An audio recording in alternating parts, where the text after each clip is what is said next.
Hello, this is Uncle Pigors, and you're listening to School Rock Podcast. Hi, this is producer Carolyn Bates, and you're listening to the Skull Rock Podcast. Skull Rock Podcast, where you hear the stories behind the adventures. With your hosts, Aljon and Dave Bossert. Welcome to Skull Rock Podcast, where every week we dig into the Disney galaxy with real stories, behind-the-scenes moments you haven't heard, and the people who lived it. I'm Aljon, musician and lifelong Disney, Marvel, Star Wars, and pop culturist. And I'm Dave Bossert, artist, filmmaker, and author, and welcome to the Skull Rock Podcast. Well, Aljon, we are in the dog days of summer. I don't know if you're experiencing the heat and humidity like we are here on the East Coast. It is definitely the dog days of summer. It is. It's hot.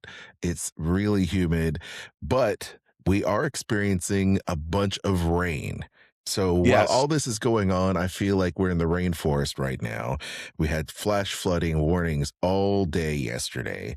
I can't mow the grass. Luckily for me, I actually took some time after work, mowed the grass really quick, and now it's literally, it looks like the rainforest back there again. It hasn't stopped raining. Well, the funny thing that I've been hearing lately more frequently is instead of people saying it's humid, we have a more tropical climate. That's what people are referring to. It's more tropical. I guess that's a nicer way of saying, instead of saying muggy or humid, it's tropical outside. But you know what? You and I, we've been to the tropics. We've been to the equator. Jakarta is literally right on the equator, and it is not that hot, but it is sweltering. It is. Whatever floats your boat, tropical climate, whatever it is, it's freaking hot outside. It really is. It really is. Hey, listen, I think we got to dive in. We have so much to cover. First, I want to let our listeners over in the UK know that the Puppetoon movie director's cut restoration will be shown at the British Film Institute South Bank. That's the BFI South Bank. And I've got some links here that Aljon's going to put into the show notes. But our friend Arnie Leibovit, who has been the caretaker of the Puppetoon films and the guy responsible for these beautiful restorations, he sent me this, and I just want to let our friends over in the UK know that you can go to the British Film Institute South Bank in London and see this. And I think it's running from, let me see here. You have it up, Aljon? Yeah, it's running from the 9th through the 31st. So if you just click on the link Aljon's putting in the show notes, it'll take you to the British Film Institute page, and you'll be able to see when the show times are. Again, I am always one to say these are great films to see on a large screen, and to have a chance of seeing them in London, I think is fantastic. So the whole animation community that's in the London area, and really our listeners that are around the UK and also in parts of Europe, you can get over to London fairly easily through the Channel, especially if you're in Paris. It's a quick trip. So I would highly recommend that you go check this out. It's always a real treat to see these types of films up on the big screen. So check it out, the Puppetoon movie director's cut restoration at the BFI South Bank in London. So there's the plug for our friend Arnie. We'll try and plug it again next week as well. We also got some listener mail.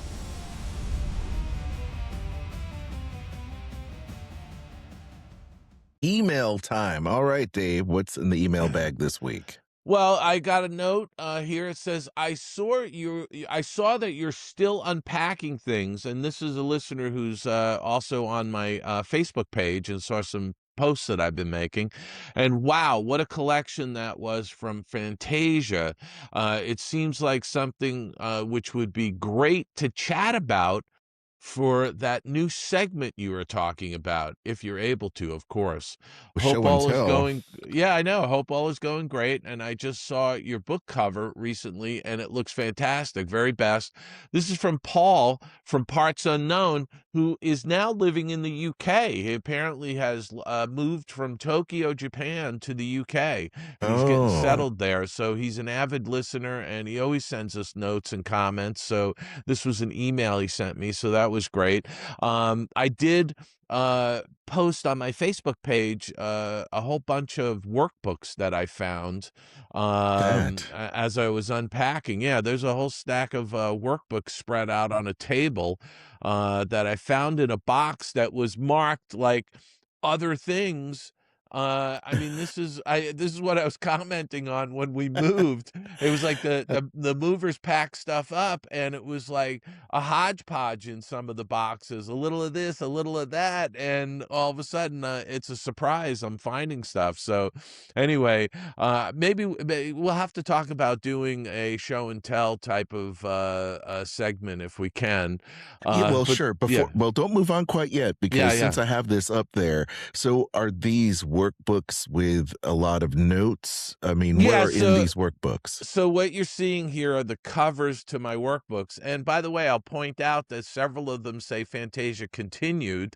So this was before they changed the title to Fantasia 2000. And each one of those books represents one of the new segments from the Fantasia 2000 film. And inside are pages with story panels on them representing the entire film in storyboard form. Wow. And all my handwritten notes and other comments and things like that, because I would take these books to production meetings or go meet with the director about particular scene or sequence. And I'd write in all my notes by hand on these workbooks. You know, it's old school, but I found it to be an invaluable reference, you know? Well, of course, because I think this is the physical media, right? This is the exact way business was done back in the day. You'd carry these file folders full of notes, and you'd put them in sequence. You probably tacked them on a board as you guys were looking at all of the stuff in the storyboard. And I'm trying to remember who was the executive director on the project. I can't remember. That was Hendel Butoy. He was the supervising director, the Uber director for the entire Fantasia project. Yeah, so I'm sure he had copious notes that you guys went back and discussed, and to try to plus the film as Disney always did back in the day. Yeah, absolutely. I mean, it was just part of the tools, you know. That's amazing. I personally like to write into these workbooks with my notes and various highlighter colors and just and by the way, I am going to shoot a video of what's inside some of these workbooks and put it on my Patreon page. I love that. I think that's awesome. So do the Patreon. Yeah. We'll of course link it, but of course Chris says Pines of Rome, one of my very favorite classical pieces of all time. Yeah, really good. And then Borsu Higson says, I hope you don't mind me reading this, because no, it's please good, because you guys work do. together. Wow, these brings back some of the best days of my life. It still gives me goosebumps. Thank you for everything, Dave. And that's awesome that one of your old coworkers actually posted about that. I mean, look, it's really something else as far as I'm concerned to keep finding these things, and as I find them, I'm posting them. But by the way, Aljon, I'm reaching over here. Here's show and tell. This is a Lucite invitation to the Amazing Spider-Man premiere from Columbia Pictures, which was on a Thursday, June 28th, 2012. This was one of the two Spider-Man films that starred Andrew Garfield. Andrew Garfield, thank you. That's the name I was looking for in my head. There you There you go. So That's you awesome. can kind of see that. I found that in a box, Well, because time out, I Dave. went to that premiere. Well, you went to the premiere. Did you work on the VFX No, for that? no, but I will tell you, my sister Allison was a senior vice president at Sony Pictures at that time, and she was a senior vice president in charge of special events. So she actually handled all these premieres for Sony and for Columbia Pictures, and it was one of those things when they did these huge premieres. We always got an invite from my sister to come down. Well, We there you didn't go go to all of them, but we went to some of the key ones, Well, that's fun. I mean, you probably went to Ghostbusters then. Yeah. Because she was there for Ghostbusters. I did not. No, I did not Pictures. go to I did not go Oh, to the okay. Ghostbusters one, but I think I went to Air Force One with Harrison Ford. My sister used to invite us to all of these things, and half the time we'd be like, I don't feel like driving down there. Well, I mean, that's the thing, though. I mean, entertainment is in the Bossert bloodline, so that's there you go. There you go. So anyway, that came out of one of the that. boxes, and that happened to be mixed into a box with my Fantasia workbooks. That's awesome. Which is crazy because it's two different time periods. It's like the workbooks are from the late 90s, and this was from 2012. Well, as you move, I mean, that's what happens. Things just get thrown about. I know, it's crazy. Anyway, so let's continue with our listener email. We had a comment on part 2 of the Joe Lane Cicero interview. It said, another great podcast from Don C. in Michigan. Thank you, Don C. And then Love Joe, a total class act. That's from Rick in Los Angeles. So, folks, we always love hearing from our listeners. So, you can post comments on our podcast. You can post comments on our respective social media pages. We always love to hear from you guys. So there you have it. All right. Well, I love that too. Well, before we get any further, don't forget we have a special guest for this week's episode. Dave, who do we have in the hot seat this week? Oh, well, we have, and I'm going to butcher his name a little bit, and I apologize, but we have color stylist, visual development artist, and art director, Joaquim Royo. Joaquim Royo, good job, who is man. a Spanish artist who is living obviously in Spain, but has worked all over Europe, and we're going to talk to him. Super nice guy, and I just think we get a little bit of a European perspective in animation. He's going to talk a bit about some of the Asterix films. So we have a 2-part interview with him. So we're dropping part 1 today, and we're going to drop part 2 next week. I love it. I love it. Pam, she wrote this great review of my poetry book. That's my pick. I read a great review. Your girlfriend got a great review. Oh, that's my pick, too. Sorry. Excuse me while I start the projector. Skull Rock Podcast, Picks of the Week. Well, let's get into it now. It is our Picks of the Week. Dave, you saw Spider-Man. What is the verdict? Well, you're absolutely right. I did go see Spider-Man Brand New Day. I saw it in the Cube, which is a junior IMAX type experience, and stars Tom Holland, Zendaya, Sadie Sink, Jacob Batalon. Who plays Ned, who when I was watching the movie, I was like, hey, that's Aljon's doppelganger. I'm going to start calling you Ned. All right, Ned. I'm the man in the chair. I'm helping you out, Dave. But Peter Parker devotes his life to protecting New York City as a full-time Spider-Man. But as demands on him intensify, the pressure sparks a surprising physical evolution that threatens his existence, even as a strange new pattern of crimes gives rise to one of the most powerful threats he's ever faced. I thought this was a terrific installment of the Spider-Man franchise. I absolutely enjoyed it. I thought it had an emotional undertone that was refreshing, and more character development. I loved the fact that John Barenthal, playing Frank Castle, the Punisher, was in it. Crondon, playing Tombstone. There was just, I think, a terrific cast. Mark Ruffalo is back as Bruce Banner. He's the Bruce Hulk. Banner, Yep. the Hulk. Michael Mando is in it as Scorpion. There he is. It's just really well done film. Rotten Tomatoes gives it 90%. IMDb gives it 8.1 out of 10. I highly recommend this. It's a extremely well done installment to the Spider-Man franchise. Very, very enjoyable summer movie. You must see this on a big screen. You really do. You have to see it on a big screen.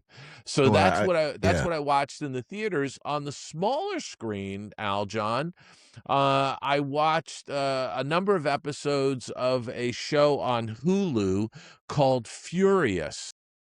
And it stars Emmy Rossum as an FBI agent, Alice Black, Scott McNally as an NYPD detective that partners with her named Danny.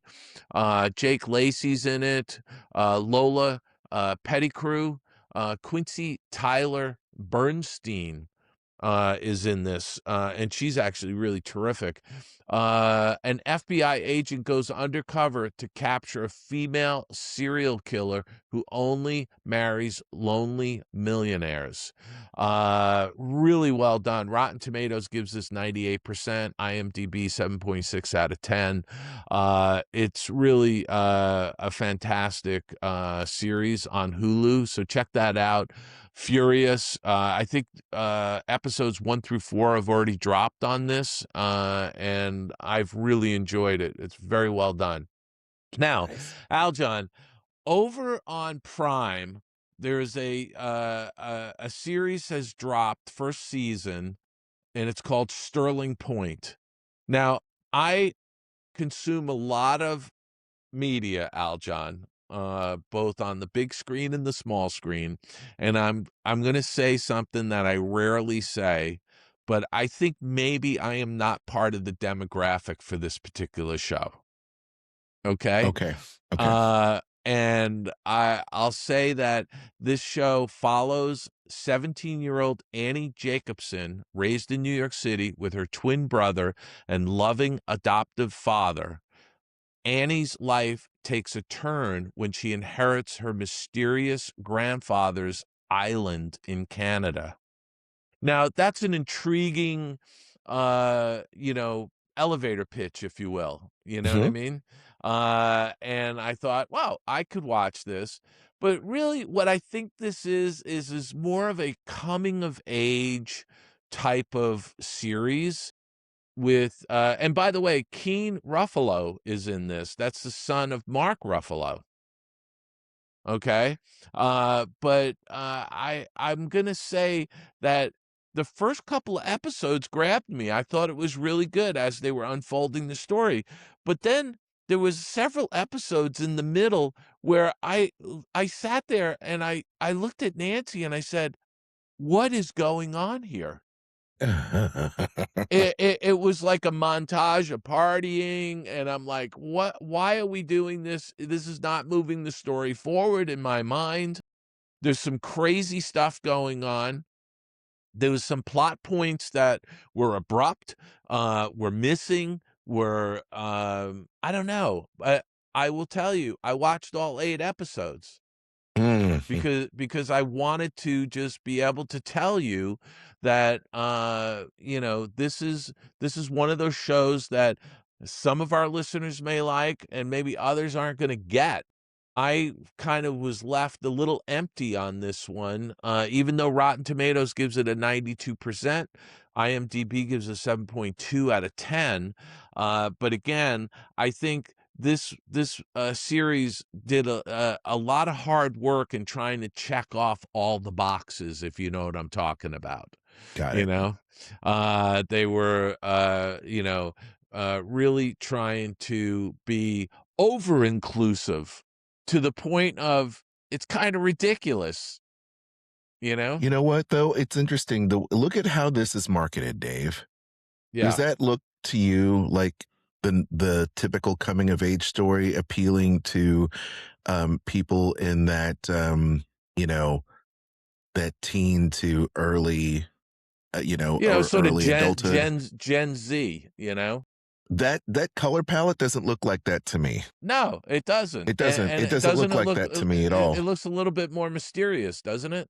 It looks like something that should be on Netflix. Like this should be like the Haunting of Bly Manor, you know? Yeah, exactly. I mean, just the way it looks, it doesn't look to me like it's marketed. It looks like it's marketed to us.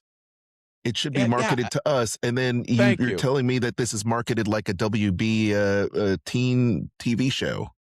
Yeah. Look at that color palette. I know. So anyway, take it for what it's worth. I mean, it's not terrible, but it's definitely, I think, really marketed more towards a Gen Z crowd than it is to us older folks. All right. Doesn't look like a TikTok video, Dave. I'm sorry to say. I know. All right. So okay. Moving on, I have to tell you that I finished watching Cape Fear, and I am just blown away by Javier Bardem's performance in this show.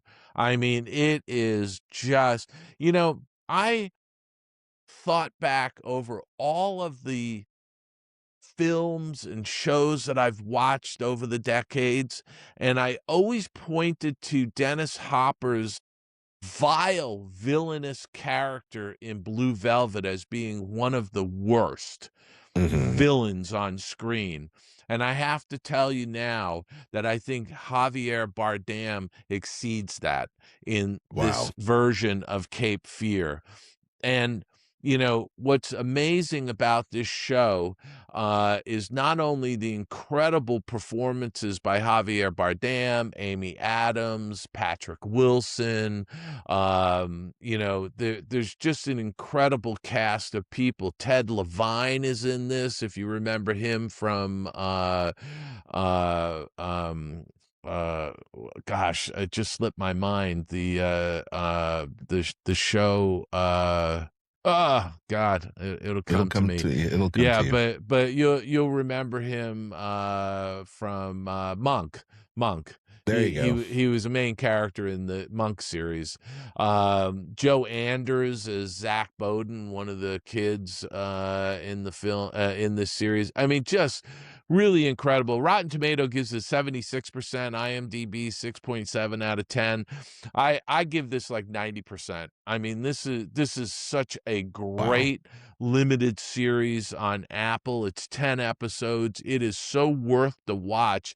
And I have to give a shout out to Jeff Russo, who is he is an Emmy Award winning composer, and he incorporates elements in this. I mean, the music in this series, the music is a supporting character, Aljon. It is so menacing to hear the score. I mean, the music is just absolutely, it's these low brass instruments, and it is the word I keep going back to is menacing. The music itself is menacing, and Jeff Russo, the composer, incorporated elements from Bernard Herrmann's classic themes from the original film adaptation. And this is just a dark, atmospheric, and psychological soundscape that this guy has created. It's fantastic. Dave, I just scrolled through. Juliette Lewis Yes, Juliette Lewis is in this, and she So, plays a wackadoodle. Like, let me tell you. So for the uninitiated, the Cape Fear film that came out in the late 90s, Dave? Was it with Robert De Niro? Was it Robert De Niro? Yeah, Robert De Niro was in Robert it. De Niro Yeah. and Juliette Lewis was in. I was like, wow, she's in the series? That's wild. Yeah, it was a 1991 film. There you go. And it starred Juliette Lewis, Robert De Niro, Nick Nolte, Jessica Lange. Great film, by the way. Great film, directed by Martin Scorsese. Yes, by Scorsese. Yes, so, it was really good. But this is good stuff, though, Dave. Oh, this is absolutely unbelievable, and it's just and by the way, episode 10 is insane. The Wow. climax of this series, it was almost Alfred Hitchcock-ish in some of the scenes, the way they were composed. And by the way, Martin Scorsese is an executive producer, and so is Steven Spielberg on this film. Wow. It's just absolutely, this is a must-see limited series on Apple. So I just wanted to rave about it. That's how much I liked it. And then finally, because I've been traveling so much and I was really so exhausted over the weekend, Aljon, that Yes. I just literally collapsed into a sofa and just watched a bunch of movies because I was so tired from all the traveling I've been doing. And I had seen this in the theaters back in 2019, but I watched The Irishman, which stars Robert De Niro, Joe Pesci, Al Pacino, Harvey Keitel, Stephen Graham. It's got Bobby Cannavale, Ray Romano, Anna Paquin. It's just this is another Martin Scorsese movie. In the 1950s, truck driver Frank Sheeran gets involved with Russell Buffalino and his Pennsylvania crime family as Sheeran climbs the ranks to become a top hitman. He also goes to work for Jimmy Hoffa, a powerful teamster tied to organized crime. This movie is 3 hours and 25 minutes. Wow. Just absolutely incredible because they're weaving history into this film. The Kennedy assassinations, the Bay of Pigs in Cuba, how organized crime was involved in all of this, the Jimmy Hoffa saga and how Jimmy Hoffa disappeared and why he disappeared. It was all woven together. It's fascinating if you're a student of history and you want to see some of that history dramatized in a way that is just incredible. This was really a great film, and I'm glad I rewatched it. Like I said, I saw it in the theaters in 2019, but I'm glad I rewatched this. It was really an amazing film to see again. So there you have it. That's what I've been watching, Aljon. What have you been watching, my friend? Well, I've watched a couple things, and I will get into it here. So, Dave, you and I were parents. Yes. And this movie, Hallow Road, is a psychological thriller, tragedy, drama, and it actually delves into the premise. How far would you go to protect your kids? So in this film, two parents race against time when they receive a distressing late night phone call from their daughter after she caused a tragic car accident. Now, Dave, what do you think that could be? I don't know. What do you think that could be? I don't know.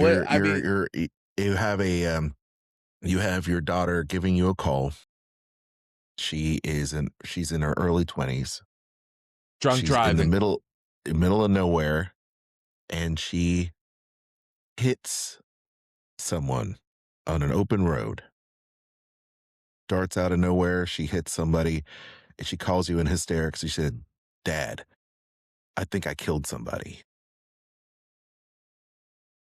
This girl is in the beginning of her stages of life, and the two parents are mortified, absolutely mortified. They drive out into the middle of this country road to meet up with her daughter.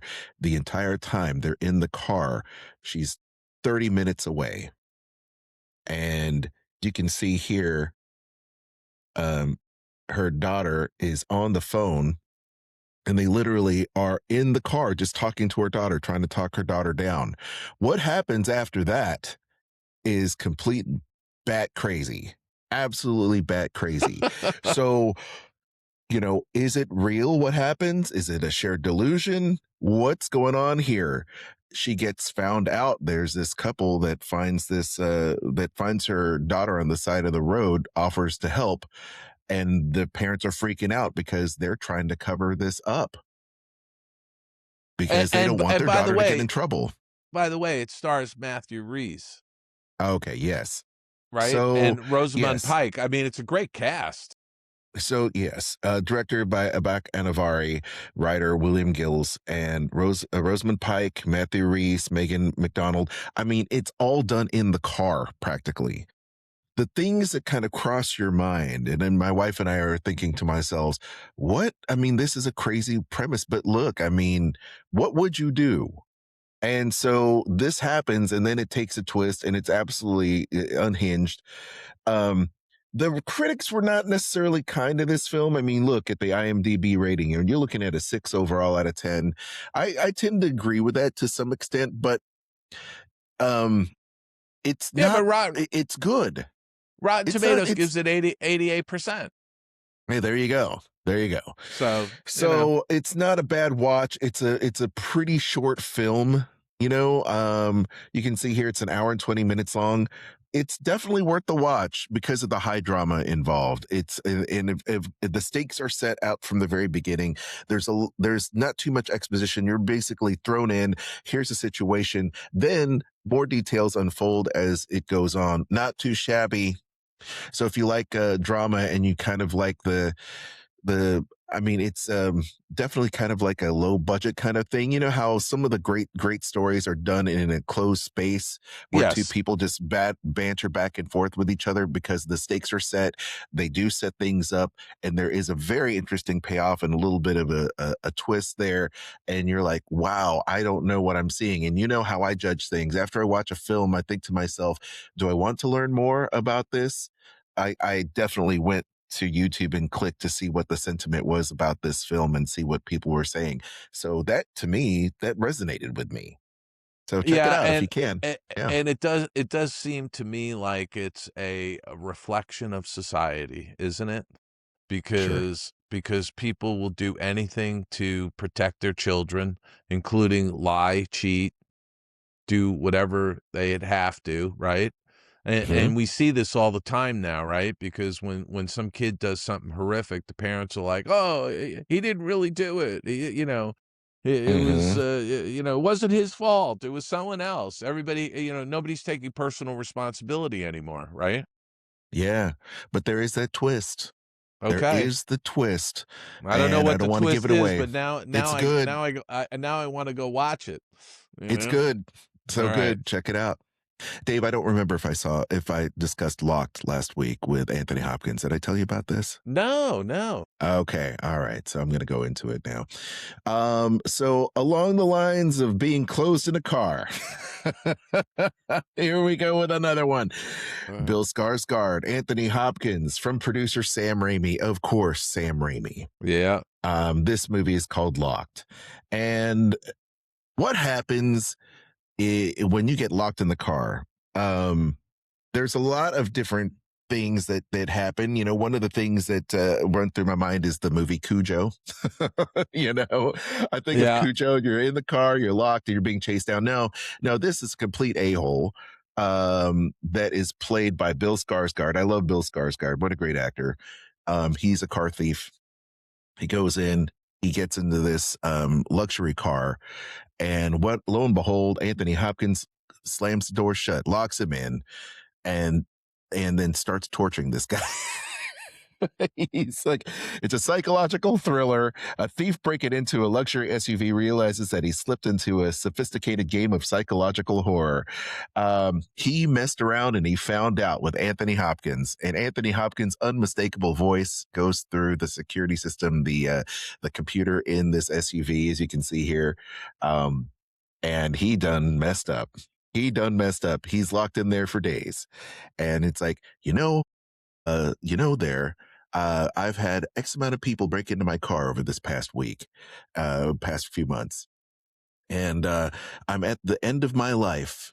And now I'm going to show you a lesson. I am going to show you a lesson. Don't mess with this. And you'll turn your life around as a result. So look at the pain on that face. He's trying to scream the entire way. No one can help him. No one knows he's in there. They can't hear him. They can't hear him on the outside, huh?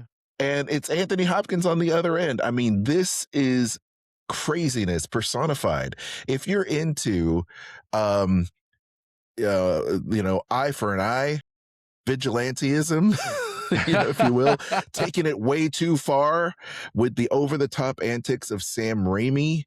I mean, it's Sam Raimi, for heaven's sake. It's Anthony Hopkins. It's Bill Skarsgård. How can this be bad? Well, some people thought so. 5.7 out of 10 on IMDb. No, gang. I'll tell you something. This is much higher for me. I will give it a 7. It is psychological. It's a romp. It's irreverent. It's over the top, way over the top. As you know, if you love the Evil Dead series, you know it's over the top from Sam Raimi. There is some interesting situations you put yourself in. I mean, how would you survive in the car for a week? How? Well, you can only imagine. And check out Locked if you want to find out more. All right. Amen. And again, another film that's about an hour and 35 minutes. It's an easy watch, gang. Yeah. It's an easy watch. I mean, and I like these easy watches. I mean, it's easy. Yeah. And like I said, it's fun. Well, gang, that is all we watched this week. It's a lot of fun. And you know me, I love those crazy horror films. So if you would, please let us know what you're watching and we'll review it in a upcoming episode. Like me, they spend all their time studying pop culture that Halliday was obsessed with. I'm really interested in what I like to call pop culture news. People know that in 22 minutes they can get their fast, fun pop culture fix. Skull Rock Podcast. This week in Disney and pop culture. Now it's time for pop culture news. Dave, let's look at the box office. Wow. Spider-Man, brand new day. Oh my gosh, 653 million worldwide, according to Deadline. Dave, this is a juggernaut of a film. Yeah, I mean, it's gone past $1.25 billion in what, 10 days? I mean, it's ridiculous. Crazy. It's crazy. Ridiculous. It is. And completely worth it, by the way, my friends. I highly recommend, and Aljon, I think you do too, that you go out and see this on a big screen. Oh, 100%. Go out there and, bring the fam.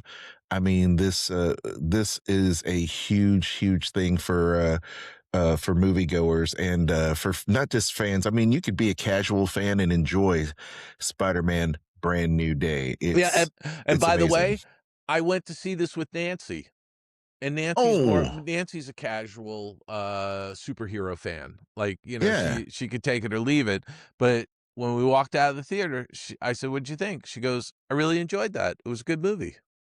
Well, good. Yeah. Well, I mean, and that's how you know it's good, if it wins over the casual fans, right? Yeah, absolutely. The word of mouth is spreading like wildfire. This film continues to have legs, and that's awesome. Let's talk about the Odyssey. Odyssey still in number 2. It's doing really well, already Strong. over 1 billion worldwide. A couple weeks in advance of Spider-Man. I know Spider-Man will probably, Spider-Man still takes the cake, though, right? Then you have Toy Story 5 holding true. Super Troopers 3. There's a lot of paid media going on for Super Troopers, but it is a fun comedy. 3.9 million. Millions and Monsters, Moana, Ice Cream Man opened up at 2 million. So there's a lot of really fun stuff going on at the box office right now as summer draws to a conclusion. Well, we're still in the dog days. Don't say, look, I think it's reprehensible that there's Halloween material out in the stores already. I mean, come on. We're like I agree. 3 or 4 weeks away from Labor Day. Why Well, are this they is putting true. Halloween out? It's crazy. Well, this is true. I mean, it's happening, and we know that pumpkin spice latte season is already upon us. My kids are going back to school on Monday, Dave. Are you kidding me? I'm not kidding. They go back tomorrow. I gotta tell as we you, record this. every time my kids went back to school in mid-August, I would say the same thing. Every year, I would look at them when they say, "Dad, we're starting school on Monday." I'd go, "Monday? It's the middle of August. You're getting ripped off." That's what I would say to them. They're getting ripped off because when I was a kid, I didn't start school until after Labor Day. After Labor Day. Yep. Here you go. And then school ended around Memorial Day, and you had June, July, August. You had a big summer. Yeah, no, but you know what? Right now, as I say it, Dave, bring him back to school, please. Put him back to school. I do know what you mean, absolutely. But still, all these poor kids, they're getting ripped off. They're all getting ripped off. I have nothing but sympathy for them. Spider-Man Brand New Day, as you see here, Hollywood Reporter swinging to the best ever 10-day start. My goodness. Tom Holland's blockbuster looks to deliver one of the top sophomore frames in history as it faces newcomers, One Night Only and Super Troopers and Ice Cream Man. Ice Cream Man looks interesting, Dave. Have you seen the trailer for Ice Cream Man? No, I have not. It looks really good. But I was going to tell you that one little factoid about Tom Holland and Zendaya, because they're married, right? Yes, and they got married stealthily over the past few months. Yes. Yeah, Tom Holland's films have grossed over $11 billion. Is he not the best though? And Zendaya's films have grossed over $8 billion between the two of them. This married couple, this is a power couple. Their 100%. films together have grossed nearly $20 billion because Zendaya is in the Dune films, the Dune series, which I think part 3 is going to be coming out soon. That's right. She's been in some incredible films, but so is Tom Holland. So Tom's you imagine? MCU. He's Mr. MCU right now. They're around 30 years old, the two of them, and their films have grossed nearly $20 billion at the box office. That's just crazy. I hope they're getting a big piece of that. Oh, of course. I mean, they could, be EPs on whatever they decide to write their names on. They just they just cash money, but they are onto something. They are Hollywood's new power couple. New royalty. They are royalty. But you know what? It couldn't have happened to nicer people. They just they've got the right PR people. They're doing all the right moves. They're super gracious with their fans every time I see them, no matter how many press junkets they have. And let me tell you, you and I, Dave, we've done numerous events where we interact with people, and you're there and you're working it. You're there. You've got the smile on your face, shaking hands, kissing babies, doing it, whatever you're doing. And you can get tired after doing it for 10, 14 hours a day. You can get super tired doing it. These people, Tom and Zendaya, they are just amazing to watch, because it's like, how can you continue to do this breakneck pace of film after film after film and promotion after promotion and keep a smile on your face? They, for whatever reason, I mean, billions of dollars between them. I mean, they're doing their work. Yeah. So, but the thing I'll say about it is, Aljon, is that you got to love what you do. And you got to realize that what you do, if you're an actor like that, it's the fans that are putting you up there. It's the fans that are going to the theater. And I would argue, for us, it's our listeners, that are tuning in every week, or it's somebody who's buying my book, It's like, I'm always grateful for all of that stuff. And I think that these folks have that sort of mentality. They're grateful for what they're doing. They're enjoying what they're doing, and they're grateful to the fans. At least that's what the appearance is. Well, no, and you see, that's the whole Ozzy Osbourne of it all, Dave. Ozzy had this thing of, I have my life and my career and my family's life in service to the fans. The fans really are the reason why you continue to do this, and you have to be gracious to the fans. It's all about the fans. Let me put this in a frame here. Star Wars: The Force Awakens holds the record for best domestic second weekend after collecting 149.2 million in 2015. Avengers Endgame looks to remain at number 2 with a follow-up frame of 147.3 million. Spider-Man No Way Home had the previous record with 84.5. I mean, all of those are Disney tent films now. Yes. That's huge, right? That's something to keep in mind. It's a good segue into Disney's earnings. Well, and that's exactly what we're going to do. Look at our golden boy. Look at our golden boy, Josh Tomorrow from Business Insider here, Dave. So we have here the earnings call. The results were in, and Disney's pleased with Wall Street and TikTok. And I hate these ads that pop up. Under Josh Tomorrow, this is his first couple quarters as Disney's CEO. I think this is his second quarter. Second quarter, there you go. The shares rose 3% in early trading after the Mouse House posted strong earnings for the quarter that ended June 27th. They were up 28 year over year, 28%, Dave. And that's pretty good because we're stockholders, so that makes us happy. Yes. As a result of all of this stuff. It's about time. It's about time, Aljon. Turn it around, guys. Turn it around. So having said that, with everything going on, what the heck is going on with TikTok? Because it looks like, they had their income more than doubled to 712 million this quarter, while operating income and experiences rose over 20% to over 3 billion. That's parks, guys. Income and experiences, that's parks. What exactly is going on in terms of TikTok? That's my question. I honestly, I have no idea, other than they're going to use some of that material to spotlight some of the TikTokers. Well, and there you go. It's the first of its kind, and this is the press release from the Walt Disney Company. Okay. The Walt Disney Company and TikTok announced the first of its kind global short form consenting deal. And this comes to us as a press release from the Walt Disney Company, just dated a few days ago. This new collaboration puts fan creativity front and center and opens the door for next generation of creators. I think this is kind of what they wanted to do with AI a little bit. But and some of the stuff they wanted to kind of co-opt, right? Some of the AI generated stuff. That kind of fizzled out very quickly. It'll be interesting to see what they do with this. I mean, look, they're trying different things. I give them credit for that. But more beyond this, did you hear the Wall Street analysts talk about Disney just getting out of the streaming business? Did you hear about that? I did hear about that. So, Dave, tell me a little bit about that. Well, I think this analyst, I think it was an analyst from Wells Fargo Bank, said that he thought Disney could make more money on its content by licensing it to other streaming services and just not having a streaming service of their own. Which he laid out a good case for it, which I thought was very interesting.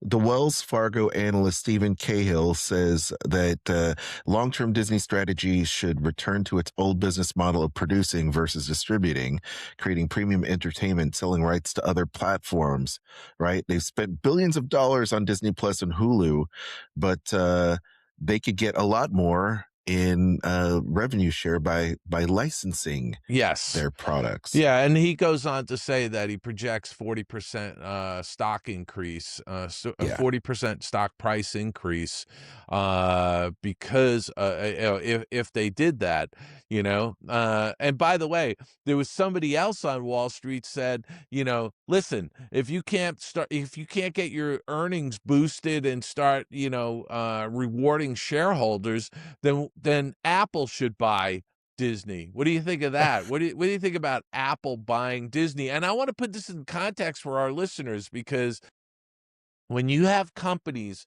and Apple is one of them, Apple's value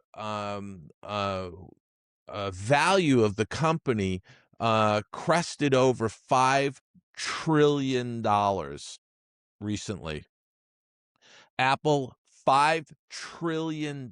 Just think about that number, okay? And Disney as a company is worth $170 billion. Right? Apple is worth $5 trillion, right? Yeah.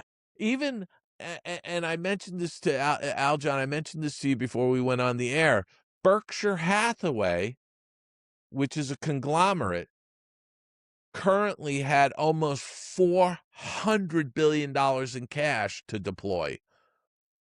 Just think about that. $400 billion in cash. They could turn around and use less than half of that to buy the Walt Disney Company.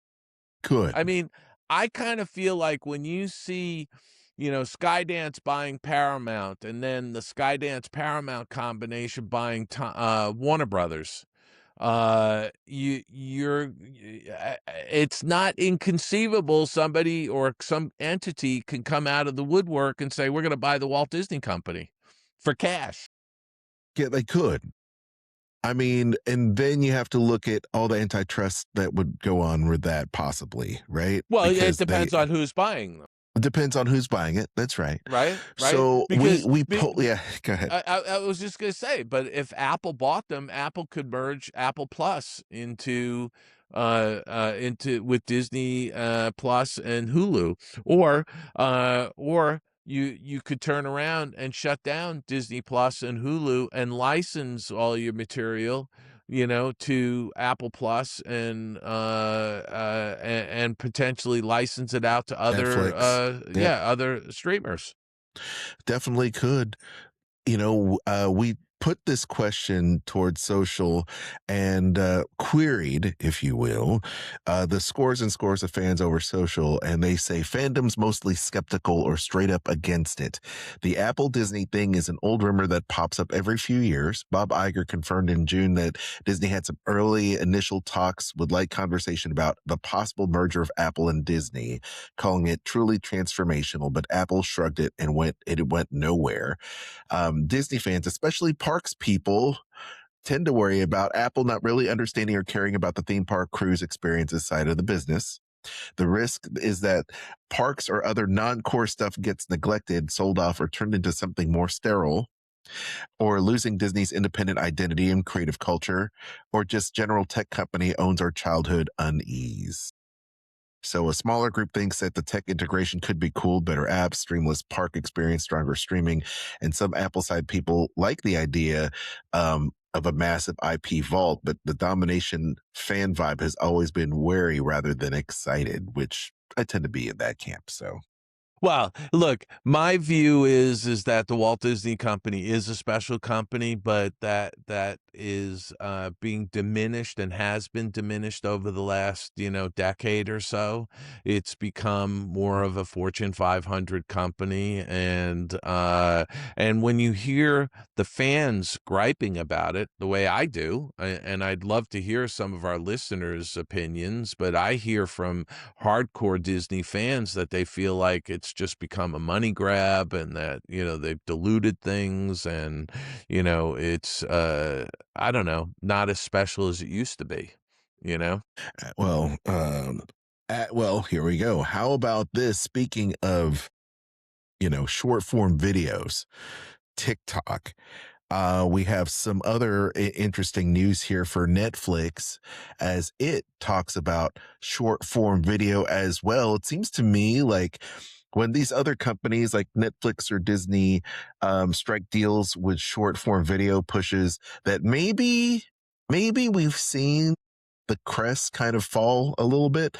And Netflix is pushing deeper into the short form video territory dominated by TikTok and YouTube, striking licensing deals with a slate of U.S. media publishers to carry bite-sized content on its own platforms.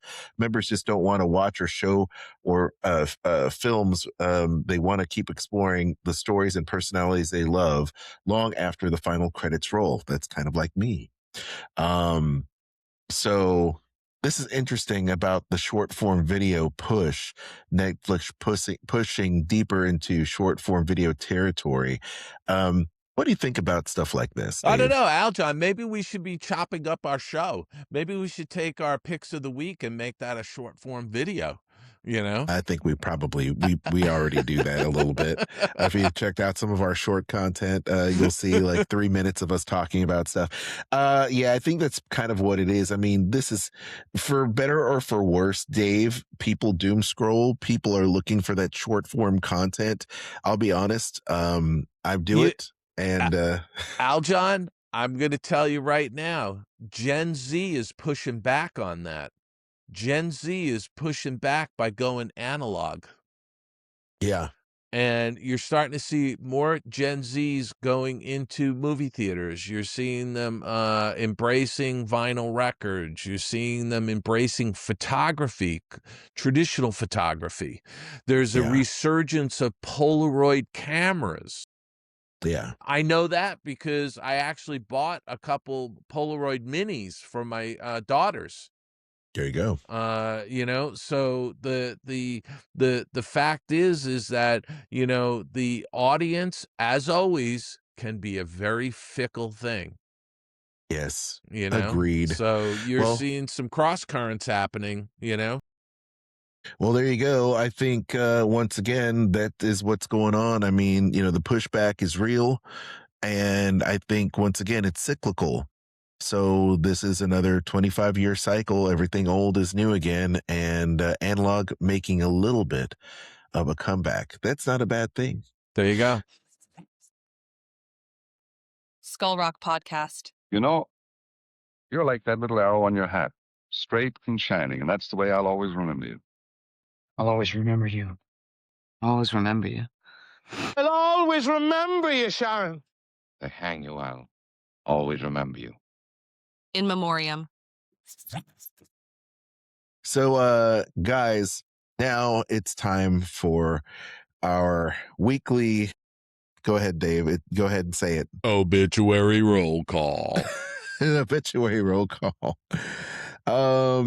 So here we are. I'm going to show the screen here.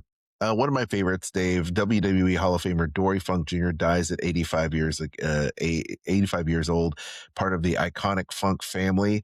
Dory Funk, the company WWE announced on Tuesday, August 4th. He was part of the Funk dynasty.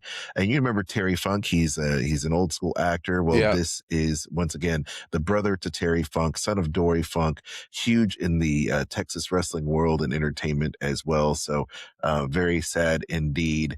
And I'm going to show you a little bit of a photo here of him, or at least I was going to show you a photo of him. But it is sad. His time has come. Another person whose time has come, unfortunately, was Mary Rivera. She was Ned. Speaking of Ned, Dave, Filipino Ned from Spider-Man No Way Home. She passes away at 82. There she is, right there. Yeah. She passes away. I'm telling you, Ned is your doppelganger. and by the way, I didn't even realize he was Filipino like you are. Yeah.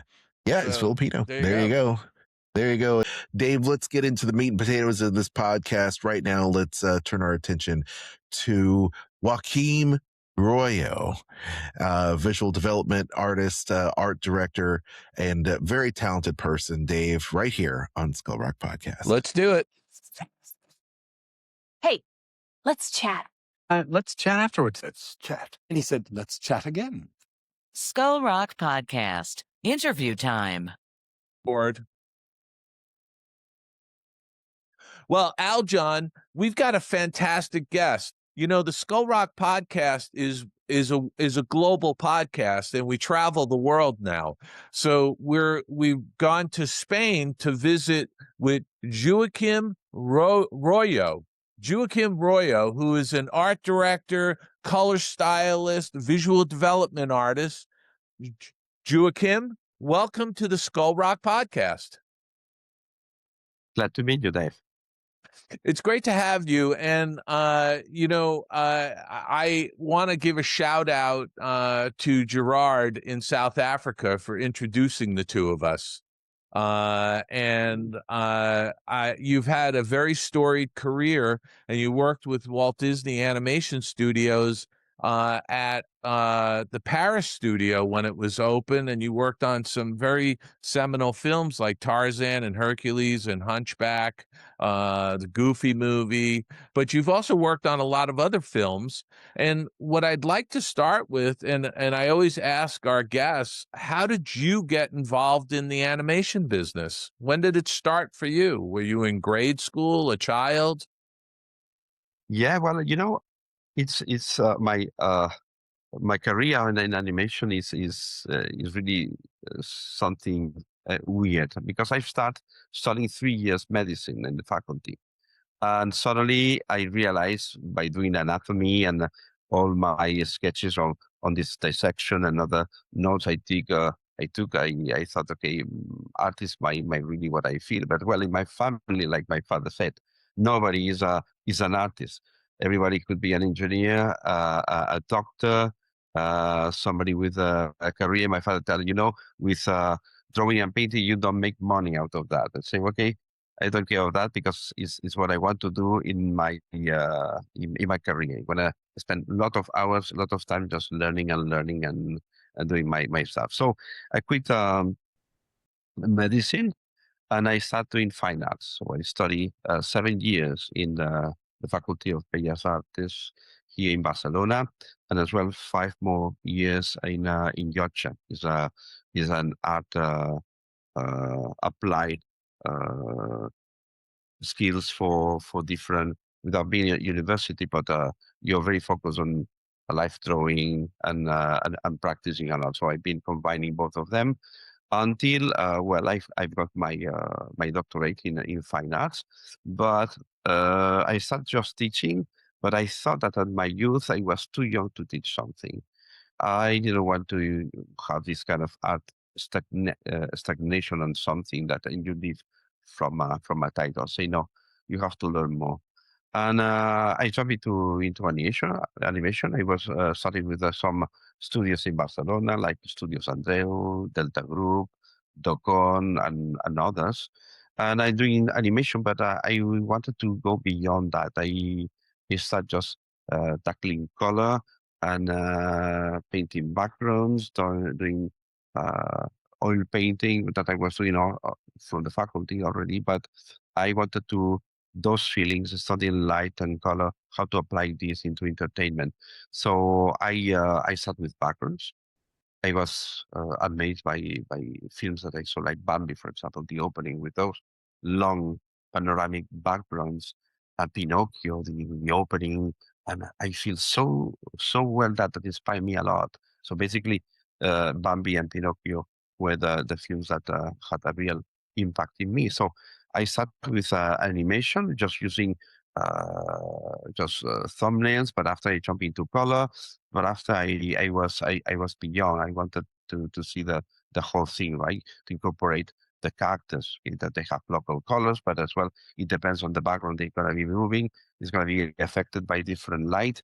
And all these really excite me, as well, the design of the effects, on how they match to create this common language on backgrounds, characters, special effects, and this has this uniqueness that excites me a lot. And as well, you're not working alone in a corner. If not, you have to work with other artists, other members, where you can learn a lot as well. The input is just fantastic. And when you put all together into a film and you have it in the screen, I can just not avoid to cry. My wife told me, you're crying again in the film. Yeah, it's been such a hard work, but so emotional that, and I've learned every single film more and more. So that's why I stayed in animation.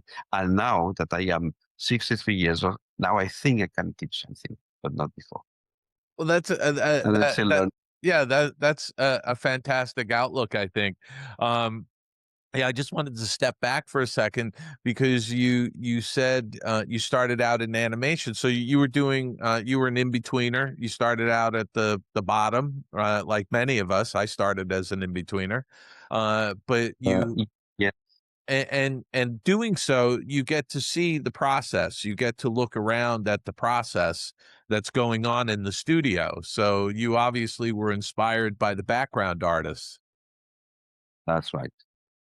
That's And, right. Basically, I was doing animation in a very small studios, so I not stay long there because the color always draw my attention to it. So I quit animation. Even my sketches, instead of being black and white pencil, were in colors. So it was something that I always been uh, attached and attracted by color. did you how did you make that jump? I think I'm always curious to ask that question because I see a lot of colleagues who started out in animation, as an entry level position, as an in-betweener or an assistant, move into the story department or into visual development or, some other department. How did you make that leap? Did somebody take you under their wing and say, "Hey, I'm going to mentor you," or did you ask for somebody to No, mentor? no, that was not like that. I mean, I start an animation not in like a Disney style as it is.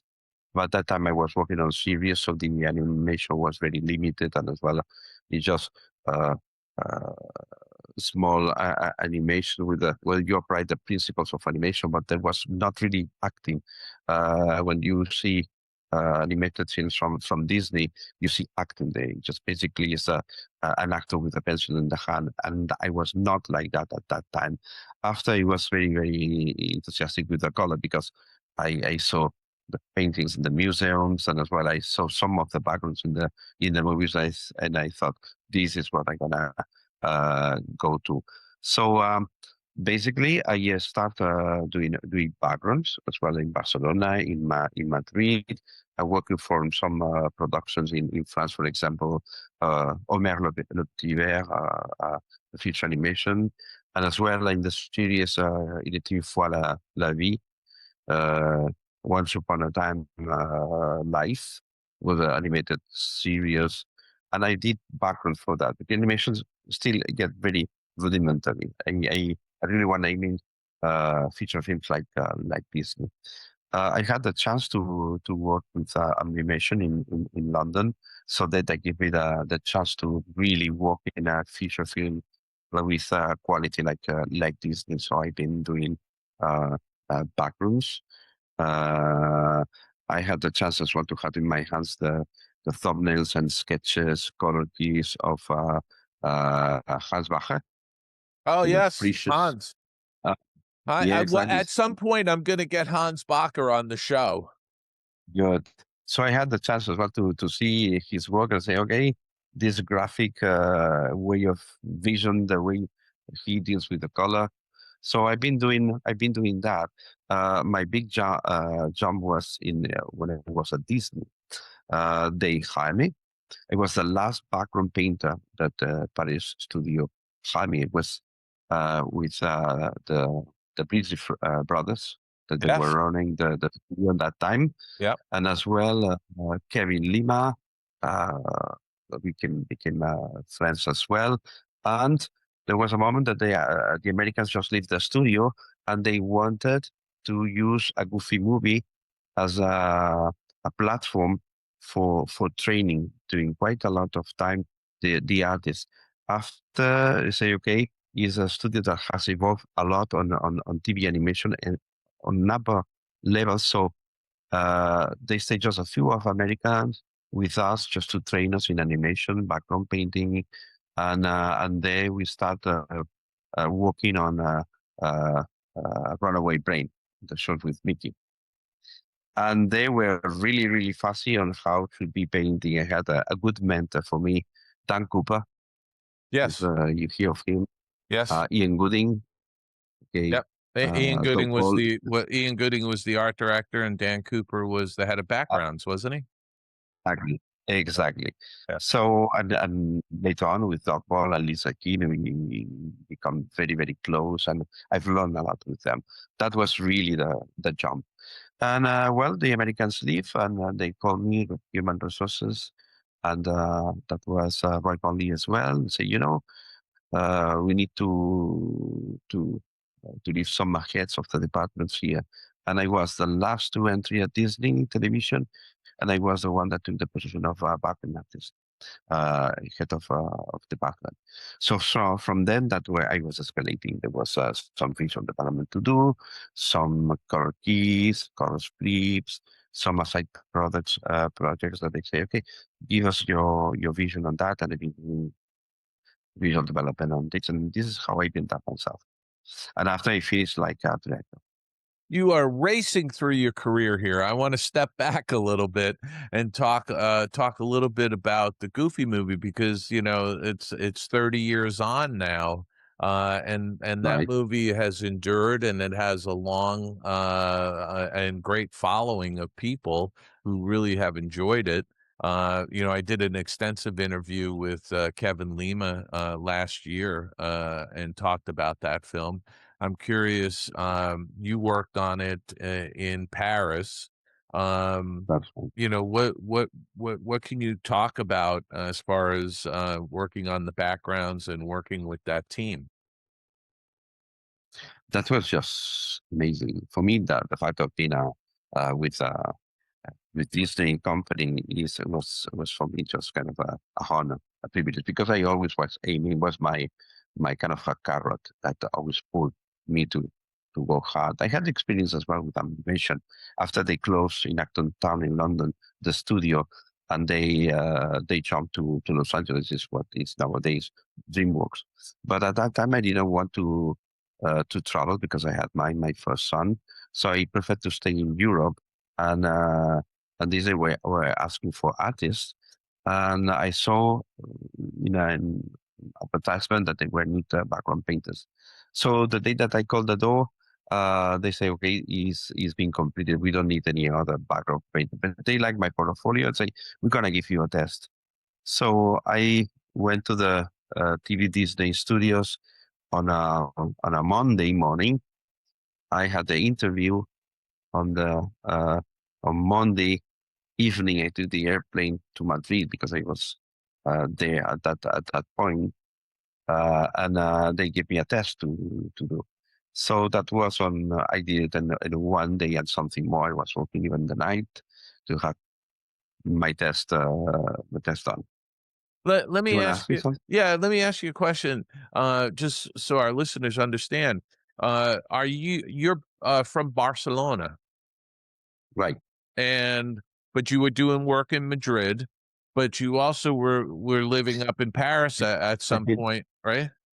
Been camping here and there, been in lots of different places. And just been in Germany as well. Yeah, just for understanding, because you're in the European Union, you can cross borders easily and work no problem, correct? Right. Yes. Right. Yeah. Yeah. And I had the chance as well to work in America because the company just asked for me, because apparently they had to show that nobody else but me could do the work in Los Angeles. If not, the states give priority always to the artists that are already in Paris. So I don't know how Disney managed, but in 2 weeks I've got a visa. So I got the chance to go there. Well, it's Disney. It's Disney. They have the money and they have the resources to jam a visa through. Yes, that's the thing. Yeah. Now, how long were you coming to Los Angeles? How long did you work in Los Angeles? I work during different. It depends on the production I was working on. I had to do back and forth Paris and Los Angeles, and the last time that was in 2004 and 2005. I've been these last 2 years working on Tarzan. Yeah. On Tarzan, yeah. That's So right. yeah, so 2002. you were actually the background supervisor on Tarzan in Paris. That's right. Yes. Yeah. And Yeah. so And they give me because you were supervisor, they flew you back and forth periodically to meet with the production yes. team. Yes. Yeah. And as well, they give me once in a while to say, okay, we have this sequence. Take some sketches from the storyboard or the workbook from the layout department, and we will need some color keys or color script for some of the sequence. So I was doing that. So I think that they were testing me as well if I would fit on being a director. So and I get the job. Very nice. Just stepping back to the Goofy movie, how long did you work on the Goofy movie in Paris?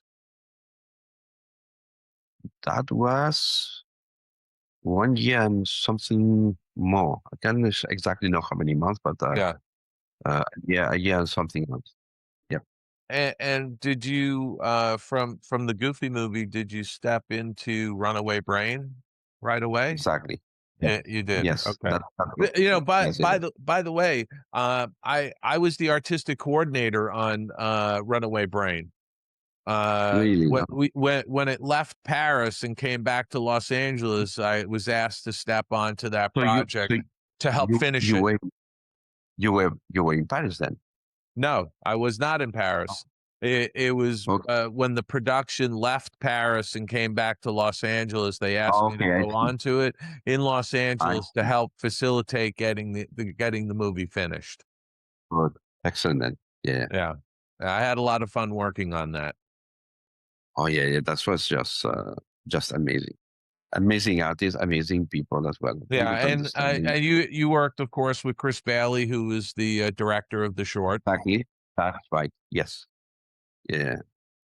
He's an old, he's an old classmate of mine from Cal Arts. Oh, right. Yes. Yeah. Yes. Yeah. So from Runaway Brain, you then went on to Hunchback of Notre Dame. That's right. Yes. That's right. We had the background is Dogbo in the center one. How did you guys feel about being in Paris working on specific sequences for these feature films that were predominantly being done in Los Angeles? It worked very well. It worked very well because that's why we had this back and forth communication that you have two teams, one in Los Angeles, another one in Paris, and it looks like we work separately. But we had the chance as well to send some artists to Los Angeles, working with the rest of the team, but as well they were sent some of the artists as well working with us in Paris World, an exchange as well on that. As well, every week we had meetings just to talk about the work in progress. We had as well pencil test and a work in production that we had kind of a review of what was going on different projects. I remember as well that we were looking at Pocahontas, we were looking at other films, and we see the projects from one week to the other one. We see pencil tests and some sequence as well, like how they were evolving into color, and that was very nice as well. Even if we were working on different projects, but to see the evolving of other projects, even if we were far away, that was very interesting. And Disney managed to do that. Yeah.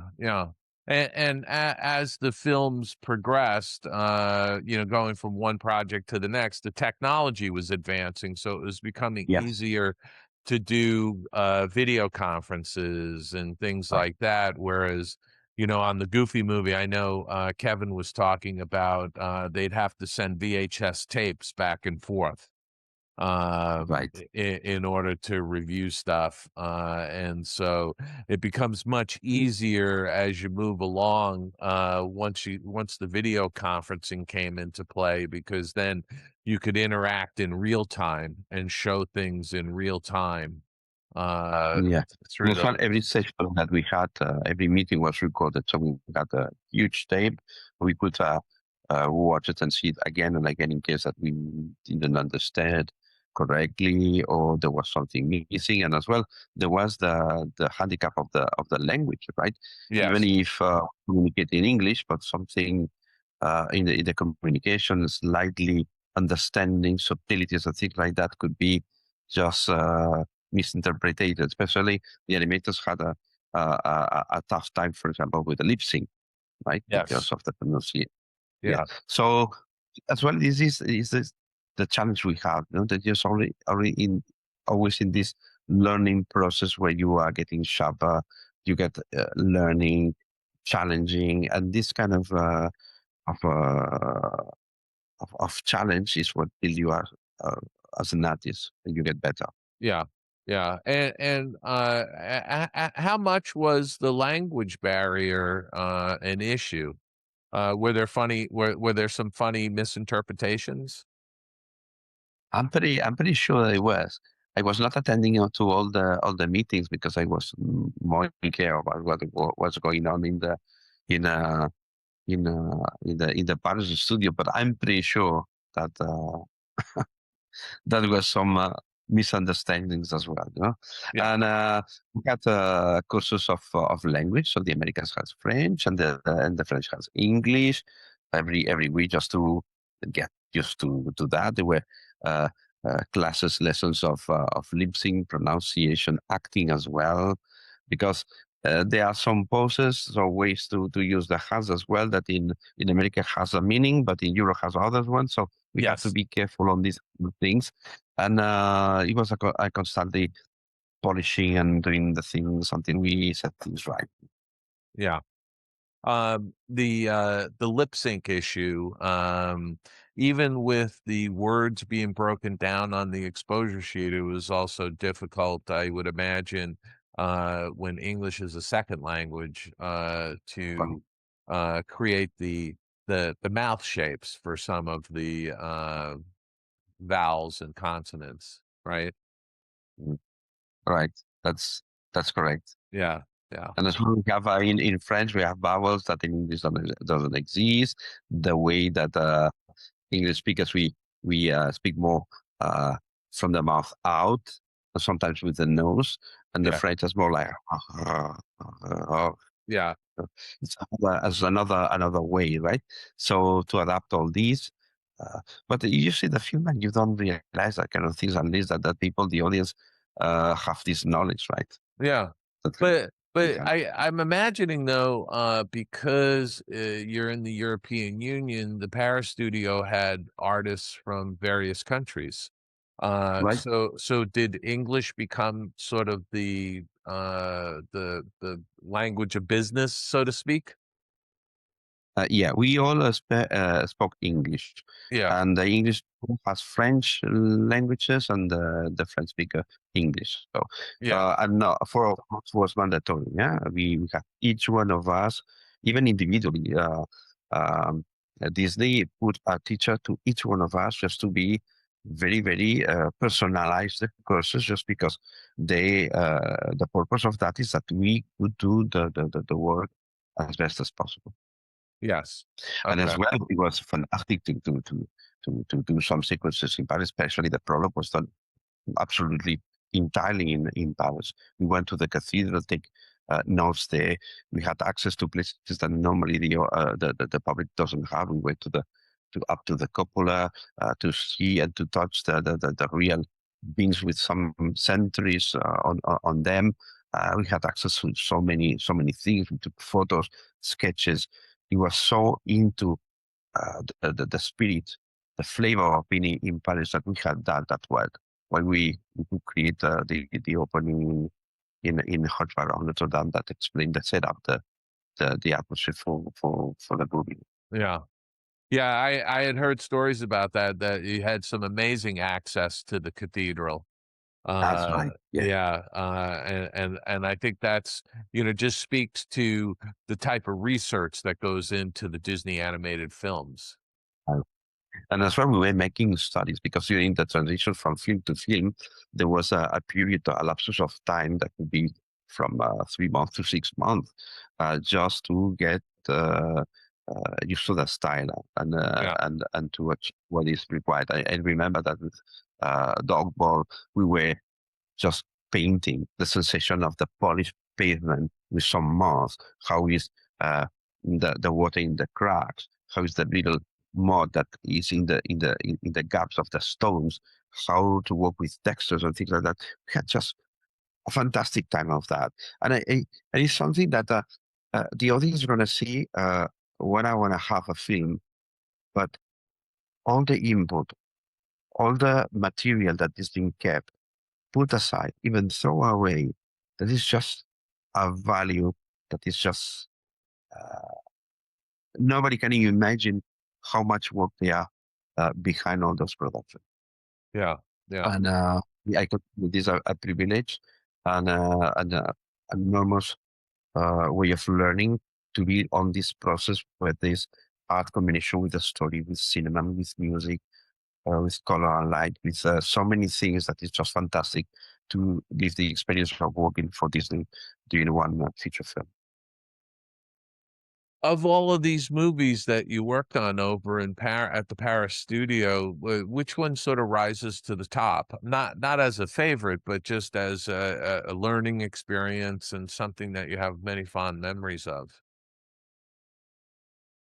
Well, all of them bring you different things because I have all of them different styles, even if they are the same artists. Just even once in a while there were other artists that joined the cruise. We had this special thing that was engaging new people to the Paris studios as well to Los Angeles by this recruiting process and having new artists that stayed with us 3 months, 6 months, 9 months, and if they were working well, they would have a contract to work with us. But every single film has a different style. Yeah. And we had to erase what we are used to produce in 2 years to start a completely new thing, even if before you've been working on several different styles before, right? So you need a kind of disintoxication from the previous one and just clean up your mind just to understand what's the next project. And for me, all of the Disney films I've been working that support me and give me more input. If I have to say just personally what I think would be really a hit for me, I would consider 3 of them. Runaway Brain, that I've learned a lot, and as well Hunchback of Notre Dame and Tarzan. For me, those 3 projects were for me fantastic. It was I'm sorry, Hunchback. Yeah. Runaway Brain and Runaway Brain and Tarzan, yeah, and very distinct styles. Obviously, I mean, you're looking at Runaway Brain as having a little bit more of a cartoon quality to it, whereas Hunchback is more realistic in architectural, very much architectural picture. And then you got Tarzan, which is all in the jungle. Organic and yes. Yeah. So I could see how those were very challenging for you. It's interesting. I'm curious to hear your perspective on it, but I want to step back to the language issue because even within certain parts of the country, regionally within a country, there's different dialects like there are here in the United States. So the pronunciation of some words is slightly different. And I experienced that with before we even started this interview in pronouncing your first name correctly. Because you're from the Barcelona area, the northern part of Spain, which has a little bit of a different dialect than other parts of Spain. If you were in Madrid or elsewhere, and I'm just sorry, Catalan is a completely different language. It's a different language, yeah. In Spain, we have 7 different languages plus dialects. Okay, yeah, and ways of pronouncing. We are kind of a United Kingdom. It's like a Great Britain in Spain. Because I was actually I initially pronounced your name really based on I think you pointed out like Mexico or some parts of the southern part of the United States, but I was pronouncing it Joaquim. This is like in Castilian. But it's pronounced Joaquim.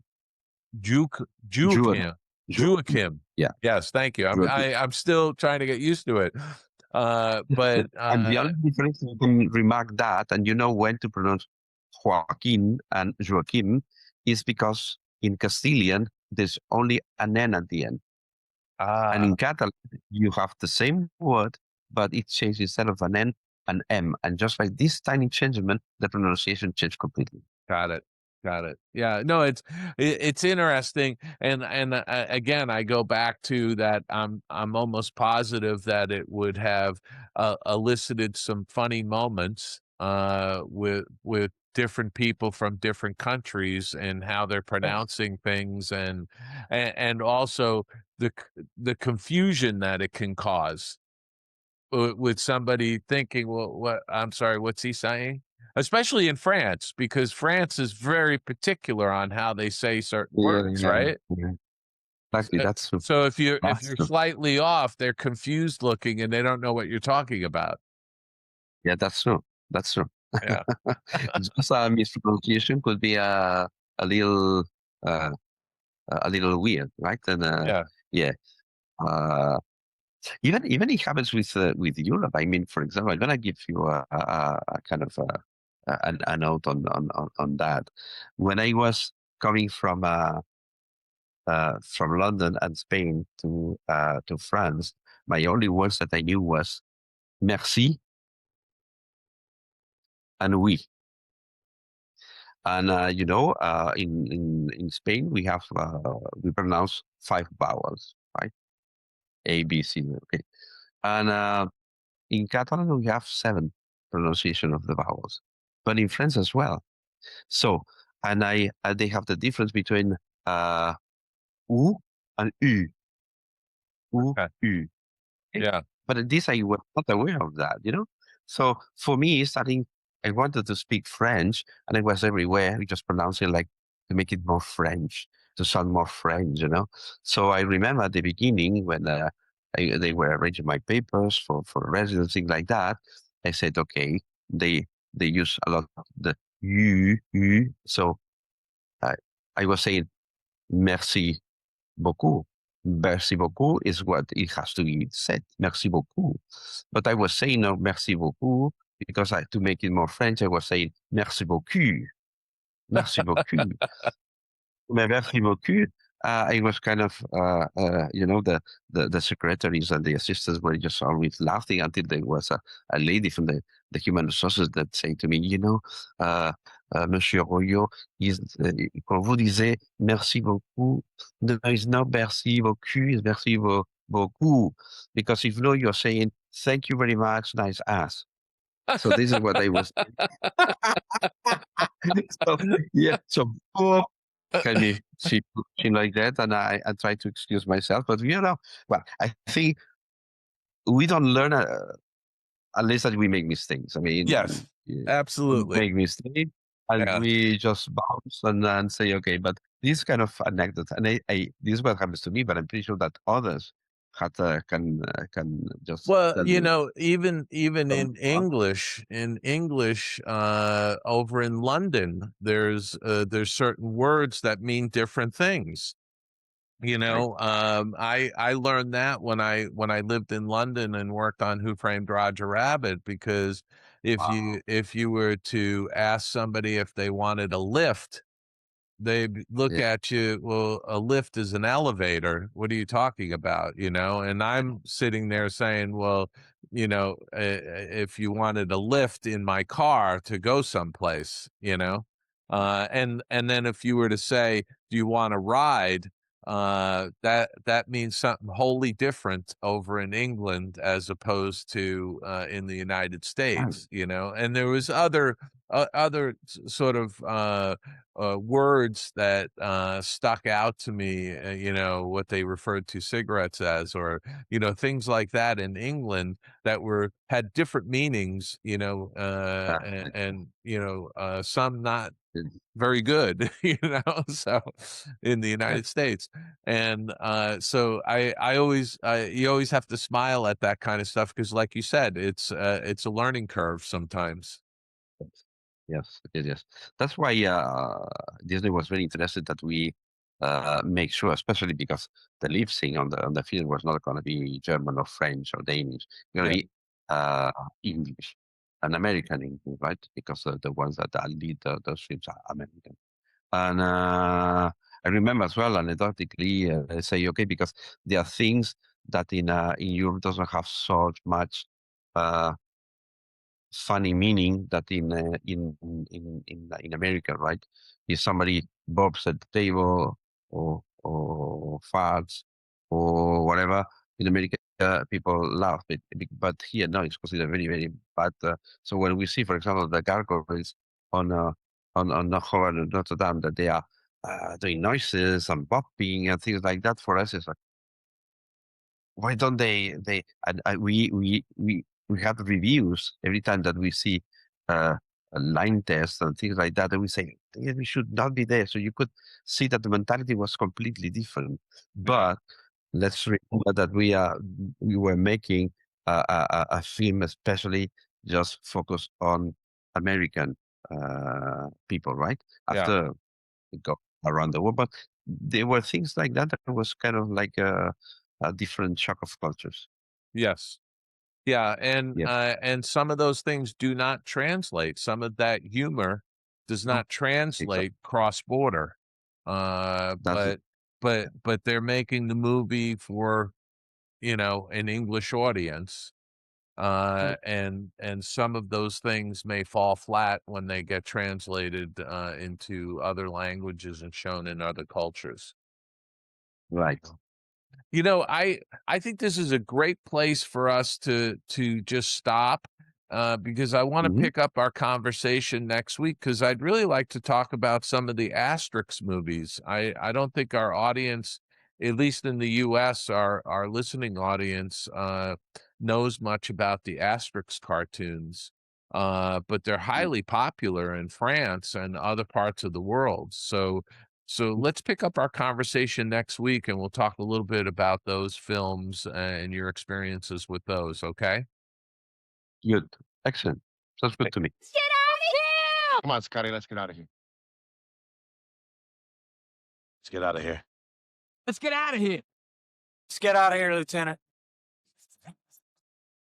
All right, Dave, wrapping up our interview. Once again, it's part one with art director and visual development artist Joaquim Royo. Dave, how was that? I really enjoy talking to animation professionals around the world. And, Joaquim is in Spain and does a lot of work in France and around Europe. And it was just absolutely delightful talking with him. I really enjoyed it. He's a very nice guy. And I hope our listening audience enjoyed hearing from him and hearing what's going on in Europe. Awesome. Looking forward to part two. Yes. Tune in next week, man. It's going to be great. Hey, big thumbs up to everyone that has put in their entries to win Dave's book. We forgot to mention it at the top of the show. It's still around. We have a few more days left, so go ahead and register to win the new book. Dave, go ahead and tell people about this new Walt book Disney World War II, Animation on the Front Lines. We're giving away 3 copies. Doesn't matter where you are in the world, except if you're in the United States, you get free shipping. If you're outside the United States, well, you're going to have to pay for the shipping, folks. But you still get the book for free. Oh, there you go. So, well, good. And I hope people are entering. Are there a lot of people entering? Just, There are Okay, people good. entering, and there are a lot. And once again, we will put your name in the randomizer. We'll pull it out. Last week, I superimposed that book on my face so people could see it in post. And then once again, gang, a great tome, as Dave mentioned, a big old book full of great insights about that era of Disney history. And I will add, I have just posted a sneak peek at the book on my Patreon page.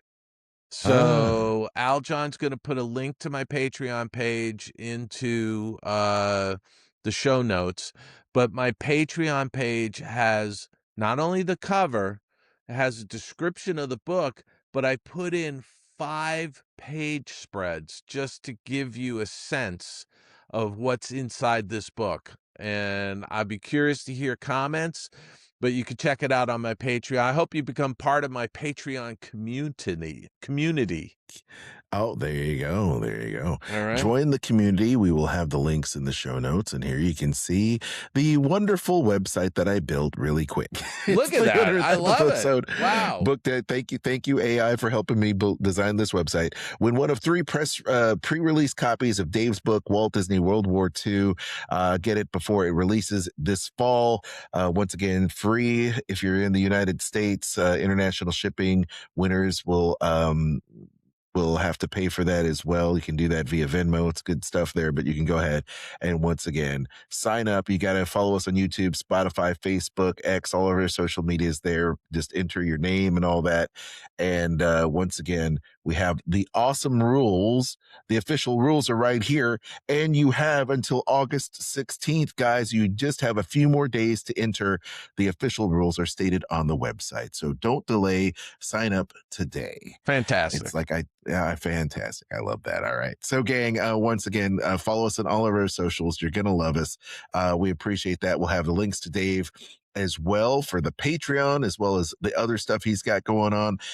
Links to our email. We'll make sure that we post that as well. If you've got questions or comments, just let us know. And once again, you can follow me, Aljon Go. I'm on X. I'm on Instagram. And you can also check out the other podcasts that I do with Kat and Kristen. It's the Dining at Disney podcast. We host it every single week with new content and new tips and tricks. If you love Disney food, if you love the Disney parks, you're going to love Dining at Disney podcast everywhere you find podcasts and on YouTube. Dave? Yeah, and you can listen to me on my Tunes Behind the Tunes on SiriusXM, Disney Hits, Channel 133. During the month of August, I am spotlighting Winnie the Pooh, written by the Sherman Brothers, and performed by the Disney Chorus. I love this song, the title song, Winnie the Pooh. It's just fantastic. So I talk a bit about that. Again, the Tunes Behind the Tunes on SiriusXM, Disney Hits, Channel 133. You can also get signed copies of some of my books on theoldmillpress.com. I think by September, my new book is going to be up on that website, potentially for pre-orders, but it's not up yet. I think it's going to be after Labor Day or sometime in September. You can also go to davidbossert.com and check out some of my free content and stuff you can send away for. And as we've mentioned, I do have a Patreon page. You can become part of my community.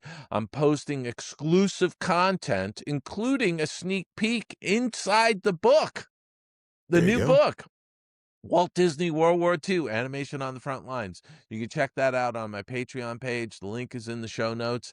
And with that, Aljon, I would say go out and have a fantastic week. Enjoy these dog days of summer by sitting in the air conditioning and listening to our podcast. And we will see you again here next Monday, right here on the Skull Rock Podcast.